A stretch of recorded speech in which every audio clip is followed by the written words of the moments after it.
Assalamualaikum warahmatullahi wabarakatuh. Halo, saya Dr. Uli. Kali ini kita akan membahas otak yang rusak karena gula. Dan bagi Anda yang mungkin gulanya tinggi atau gula darahnya tinggi ya karena diabetes atau mungkin prediabetes, ada kemungkinan untuk terjadi kerusakan di daerah otak ya, namanya komplikasi. Nah, ada 7 tanda yang harus kita perhatikan. Nah, apa sih hubungannya otak dengan gula? Sebenarnya otak kita itu bahan bakar utamanya atau energinya itu diperoleh dari nomor satu sumber yang dipakai adalah gula. Nah, gula kalau dalam jumlah yang cukup bagus buat otak, tapi dalam jumlah yang banyak dan dalam jangka waktu yang lama itu bisa merusak otak. Nah, kerusakannya apa aja? Yang pertama, efek jangka panjangnya bisa membuat satu, penurunan kecerdasan atau diabetes neurokognitif. Jadi gangguan memori, gangguan berpikir, gangguan memutuskan, konsentrasi, dan sebagainya. Kemudian diabetes ensefalopati, yaitu biasanya ditandai dengan penurunan kesadaran. Jadi orangnya tadinya sadar jadi koma. Nah, terus bisa juga komplikasinya di sarafnya. Jadi tidak harus kelihatan di otak, bisa juga komplikasi saraf, misalkan kesemutan, kemudian saraf-sarafnya menjadi lumpuh, baik itu yang ke tangan, kaki, atau di organ dalam, misalkan jantung, paru-paru, kemudian saluran cerna, saluran kemih, dan sebagainya.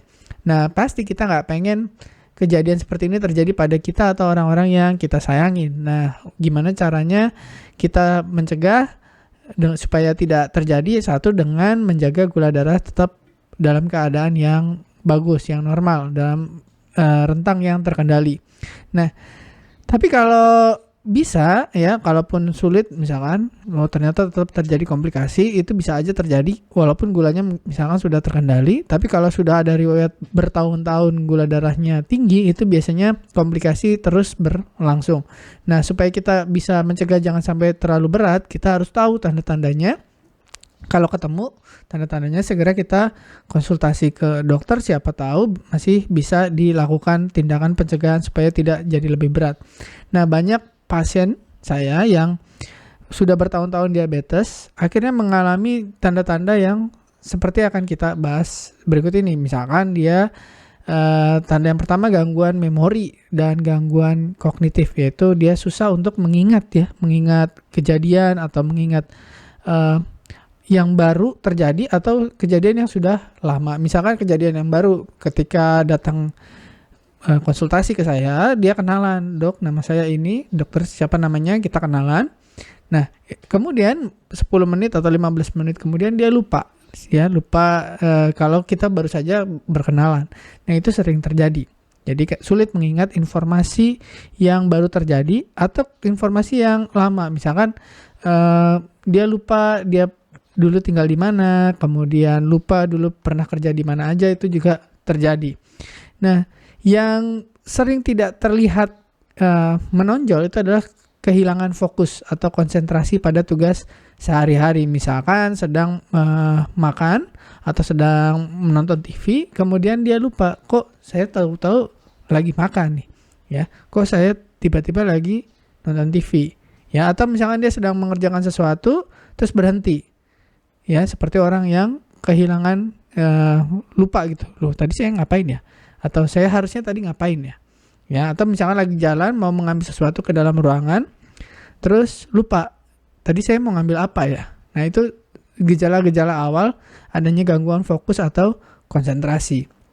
Kemudian penurunan kemampuan berpikir abstrak atau menyelesaikan masalah. Jadi misalkan ketika saya sedang menjelaskan gejala, kemudian menjelaskan kenapa bisa terjadi, terus menanyakan kepada pasien ini gimana supaya bisa dilakukan perubahan di dalam hidupnya, misalkan mengubah makan atau mengubah aktivitas gitu.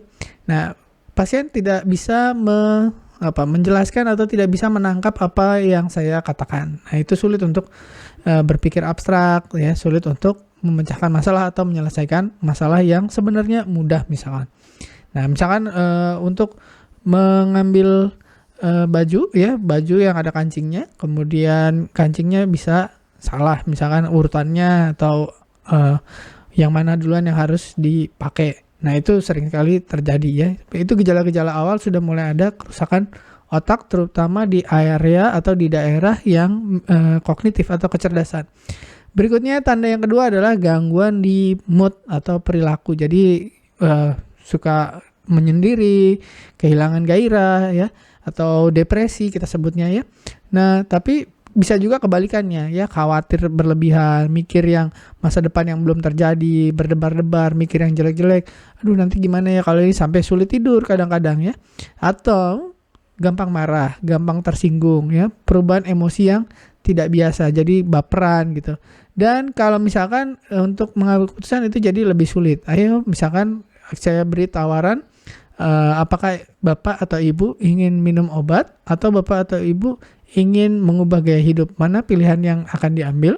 Atau aktivitasnya hari ini mau olahraga atau 10 menit atau 15 menit, itu sulit untuk memutuskan, padahal itu sesuatu hal yang mudah ya, tapi karena banyak kekhawatiran, nanti kalau ini gimana dok, nanti kalau itu gimana dok ya, padahal biasanya yang ditawarkan adalah keputusan-keputusan mudah tapi sulit untuk memutuskan. Itu juga salah satu tanda ada kerusakan di otak ya. Jadi ada tanda-tanda awalnya seperti itu. Nah, tanda yang ketiga itu sering bingung atau disorientasi, terutama pada waktu dan tempat. Misalkan ketika datang ke klinik atau ke tempat praktek gitu ya, terus dia bingung, loh kok saya ada di sini, tiba-tiba saya ada di mana, terus dijelaskan ya begini, terus nanti dia lupa lagi, loh kok udah sore gitu, kadang-kadang gitu.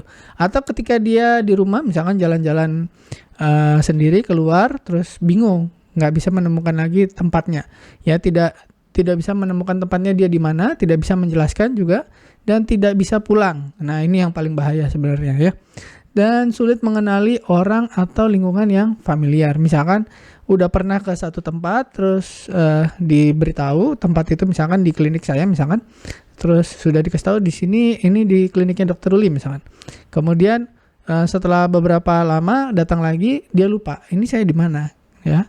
Nah, itu salah satu gejala kebingungan atau disorientasi. Nah, ada gejala-gejala ini menandakan kemungkinan ada kerusakan otak sudah terjadi. Jadi kalau ada tanda-tanda yang tadi nomor 1, 2, 3, 4 ya, kita harus lebih aware. Nah, sekarang tanda yang berikutnya itu adalah tanda yang kelihatan jelas karena ada di luar, yaitu gangguan motorik. Misalkan mulai gemetar, namanya tremor gitu ya. Nah, hati-hati kalau semakin berat ya, misalkan jadi lebih kaku atau ada gangguan keseimbangan. Jadi kalau berdiri itu sulit untuk berjalan lurus ya, jadi goyang-goyang gitu. Nah, hati-hati, itu ada risiko jatuh. Jadi kalau misalkan ke kamar mandi, sebaiknya memang kamar mandinya sekarang yang kering ya, jangan kamar mandi basah, atau ada pegangannya, dibuat lebih aman gitu ya. Atau kalau perlu didampingi dengan orang yang bisa membantu kalau misalkan ke kamar mandi gitu. Nah, biasanya ada dua macam tipe ya. Kalau lagi nggak tremor ya, atau kalau bukan tremor itu ototnya yang mengecil ya, ototnya jadi lebih kaku, keras gitu ya, nggak bisa digerakin, atau lebih lemah ya, jadi mau ngangkat handphone nggak bisa, mau ngangkat pulpen aja nggak bisa itu. Nah, itu ciri-ciri gangguan motorik. Ada kemungkinan otaknya juga mengalami kerusakan ya, karena tadi gula berlebihan bertahun-tahun. Nah, berikutnya yang kelihatan juga dan sering dikeluhkan adalah perubahan pola tidur. Itu namanya insomnia atau sulit tidur. Entah sulit masuk ke dalam tidur, jadi mau memulai tidurnya sulit, atau ketika tidur terbangun-bangun. Itu juga bisa terjadi ya, ada perubahan pola tidur. Jadi otaknya sudah mulai rusak ya, terganggu gitu ya. Nah, ini perlu penanganan khusus. Karena apa? Karena di siang hari itu biasanya jadi lebih ngantuk ya, karena pola tidurnya tidak teratur. Terus apalagi kalau misalkan di kamar mandi atau membawa kendaraan, sebaiknya tidak dulu ya, karena berbahaya. Bisa-bisa tidur saat membawa kendaraan itu sangat berbahaya.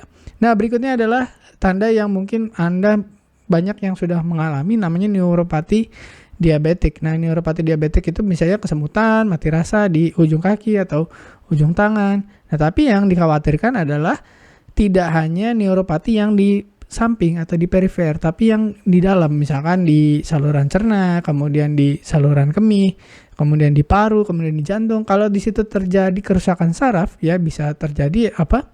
Yang terjadi misalkan kelumpuhan atau kelumpuhan kalau di kaki masih mending lah, masih bisa hidup gitu. Tapi kalau kelumpuhannya di saraf, misalkan saraf paru atau saraf jantung, itu yang dikhawatirkan, atau di saluran cerna, itu juga berat ya. Nah, jadi kalau ada neuropati perifer, kita perlu khawatir, kita perlu waspada ada nggak neuropati di tempat lain. Dan kalau ada neuropati di tempat lain, bisa jadi sudah sampai juga ke otak. Jadi ada tanda kerusakan saraf otak juga. Nah, berikutnya tanda terakhir yang jarang terjadi hanya pada kasus-kasus berat, yaitu pada keadaan hipoglikemia atau gula darah sangat rendah, atau hiperglikemia, gula darah sangat tinggi. Ini bisa terjadi namanya kehilangan kesadaran atau pingsan, atau pada kasus yang ekstrim itu bisa sampai kejang-kejang. Nah, mudah-mudahan ini semua tidak terjadi pada kita, tapi kalau sudah mulai ada tanda-tandanya, mulai kelihatan, oh ternyata sudah mulai ada penurunan fungsi memori, sudah ada mulai kesemutan, sudah ada mulai tremor. Nah, hati-hati, segera konsultasi ke dokter apa yang perlu dilakukan untuk mencegah jangan sampai jadi komplikasi yang lebih berat. Oke, terima kasih sudah menyimak. Semoga bermanfaat. Saya Dr. Uli, terima kasih. Wassalamualaikum warahmatullahi wabarakatuh. Terima kasih telah menonton hingga selesai. Jangan lupa tulis pendapat Anda di kolom komentar. Saya Dr. Uli dan saya sangat senang bisa belajar dan berbagi dengan Anda. Salam hidup sehat dan mulia. Jangan lupa tekan tombol like, subscribe, lonceng notifikasi, dan ikuti media sosial kami sehingga Anda tidak akan melewatkan ilmu berguna lainnya dari kami. Sampai jumpa di video berikutnya.